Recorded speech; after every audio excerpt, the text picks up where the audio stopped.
Hoje nós vamos falar dos minerais. Os minerais servem para quê? Bom, os minerais são utilizados há milênios, há bastante tempo. Lá na Idade da Pedra, era utilizado principalmente na fabricação de ferramentas, ok? Os minerais geralmente vão estar junto com as rochas. A rocha, que é um agregado sólido, natural, composto por minerais. Então, os minerais vão estar presentes nas rochas. Dificilmente você vai ver os minerais isolados. Hoje, os minerais são muito utilizados como matéria-prima industrial e tecnológica. Os celulares, computadores, entre outras coisas, estão presentes os minerais. Eletrodomésticos e assim vai. O ferro, por exemplo, ele é uma matéria-prima para o aço. E para fazer o aço, ele consome aí 98% da produção mundial. Tá? Então, o ferro acaba sendo uma matéria-prima principal para o aço, né? Então, e é muito utilizado para a fabricação de aço. O ferro sai da hematita e da magnetita. Então, podem ter 70% da sua composição de ferro. O aço é usado em carros, ferrovias, construção civil, eletrodomésticos e eletrônicos. O ferro é o quarto elemento mais abundante na crosta terrestre, perdendo para oxigênio, silício e alumínio. Aqui vocês estão vendo a posição dos países que têm maiores reservas, né, de ferro no mundo. O Brasil, o quarto colocado. Em primeiro lugar, a Ucrânia, seguido da China e Rússia. O alumínio é o terceiro elemento químico mais comum na crosta, sendo 8%. Ele vem da bauxita. E para você ter 1 tonelada de alumínio, você extrai aí cerca de 5 toneladas de bauxita. As principais áreas de extração da bauxita no Brasil estão no Pará e em Minas Gerais. O alumínio está presente em embalagens, aparelhos eletrônicos, bicicletas, automóveis, aviões, foguetes e satélites, mas gera muito impacto ambiental na sua extração. Além da lama vermelha que sai da bauxita, então você tem que colocar em barragens esses rejeitos, você gasta muita energia elétrica e também gera mais de 1,5 tonelada de gás carbônico. O cobre, muito comum no Chile, o Brasil tem uma produção muito baixa de cobre, então é necessário de importar de outros países. É um ótimo condutor de energia. Ele é utilizado na fabricação de fios para eletricidade. O manganês em pilhas. E na Serra do Navio, no Amapá, que hoje é uma mina que se esgotou, o Brasil exportava muito para os Estados Unidos e explorava mineral manganês na Serra do Navio, que hoje está abandonada. Hoje esse mineral sai do quadrilátero ferrífero ou da Serra dos Carajás. O lítio, que é um outro mineral importante, ele é muito utilizado em celulares, computadores e carros elétricos. No Brasil, a sua produção está mais no norte de Minas, mas há uma expectativa de extração no Nordeste. E aí falamos do ouro. O ouro, ele é um dos poucos minerais resistentes ao intemperismo. Ele acaba se soltando das rochas, né, que vão sofrer, às vezes, o intemperismo. Então, o ouro acaba sobrando nesse processo intempérico e acaba sendo levado pela chuva ou pelo vento. Tá? O ouro no Brasil ele é muito explorado até em áreas indígenas, então são garimpos ilegais.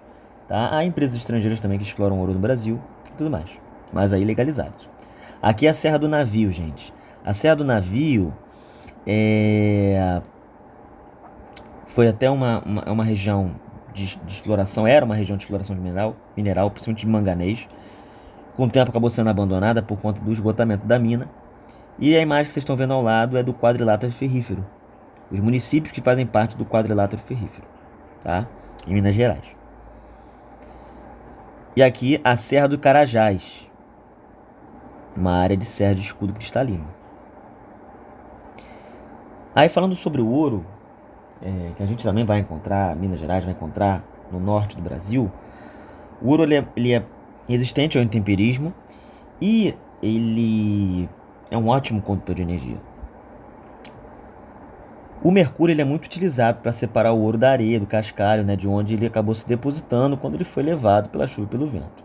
Só que esse mercúrio ele causa contaminação no solo e na água, né? Problemas no sistema nervoso, porque às vezes esse mercúrio vai estar em peixes, águas, né? de rios. Então acaba gerando impacto ambiental. Temos também o nióbio. O nióbio é muito utilizado na aviação, na indústria armamentista. O Brasil tem 90% das reservas de nióbio, mas é aquilo. Muito tempo atrás, aí, bota aí já uns 10 anos atrás, se falava muito do nióbio, né? Até porque ele é muito utilizado não só na aviação, na indústria armamentista, áreas tecnológicas. Então isso geraria um crescimento econômico do Brasil muito grande. Só que o nióbio ele pode ser substituído por titânio, por vanádio, por outros minerais. Então essa expectativa acabou indo por água abaixo, né? De controlar esse mercado, acabou indo por água abaixo. O urânio é utilizado mais para fins energéticos. O Brasil só explora urânio por parte do Estado, produz só 5%, né? Quer dizer, produz pouco, tem 5% das reservas, então é pouca reserva e produz muito pouco. E geralmente o urânio que é extraído aqui, ele é utilizado na usina de Angra, na usina nuclear de Angra. E aí chegamos nas terras raras. As terras raras é um grupo de elementos químicos que não é que eles são raros, mas é que eles são muito importantes hoje para a indústria eletrônica, tá? Mas você encontra até ele na Terra, né, tranquilamente, né? Só que aí a questão também de ser terras raras é porque o processamento, tirar esses elementos químicos, né, é um processo complexo que hoje a China, que tem a maior reserva, é a única que consegue processar bem esses elementos dos minerais que estão presentes em minerais, tá? Então, terras raras não no sentido que, olha, isso aqui é raríssimo de encontrar. É porque o processamento desses elementos químicos é complexo, tá? Aqui, uma dessas terras raras, né, que nós conhecemos, desses elementos. E os 10 países com as mais terras raras do mundo: China, seguido de Brasil, Índia. Aliás, Brasil e Índia fizeram agora uma parceria em relação às terras raras, né? Acredito que deve envolver questões de processamento desses elementos químicos. A produção chinesa é absoluta, 70% do mundo é os chineses. Essas terras raras são ótimos condutores de energia e têm um alto grau de magnetismo e é utilizado em aparelhos eletrônicos. Agora eu vou falar um pouquinho com vocês de projetos de mineração no Brasil. Vou citar para vocês o quadrilátero ferrífero e a Serra dos Carajás. O Brasil ele tem muitas reservas de minerais metálicos, como ouro, estanho, nióbio, cobre, bauxita, manganês, ferro, entre outros. Minerais importantíssimos, alguns são ótimos condutores de energia.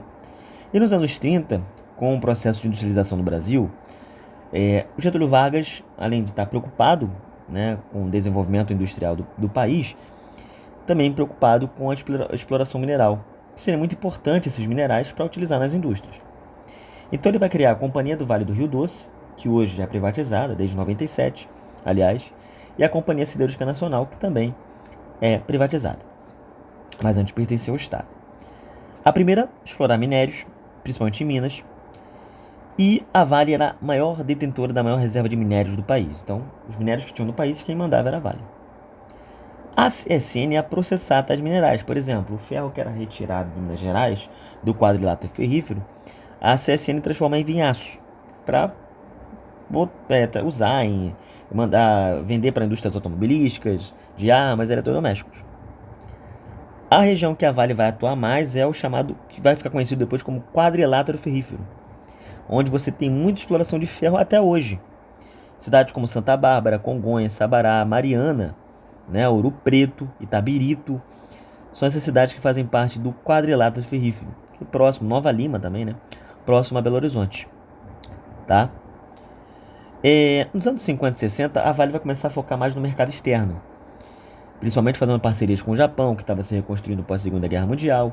Então, antes o foco era o mercado interno e depois agora o mercado externo. Então, a Vale começou, com o tempo, fazer uma parceria com o Japão e exportar esse ferro. A Vale vai investir na estrada de ferro Vitória Minas, até para poder escoar esse ferro para o Porto de Vitória.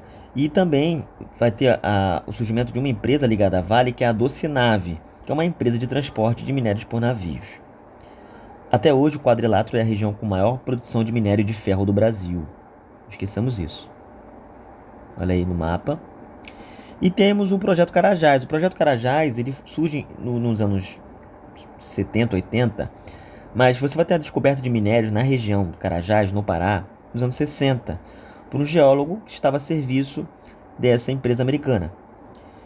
Essa empresa perde o interesse, mas o Estado, precisando pagar uma dívida externa que tinha na época, né, e vai aumentar com o tempo, viu um potencial na região para explorar mineral e, claro, gerar crescimento econômico e ajudar a pagar a dívida externa.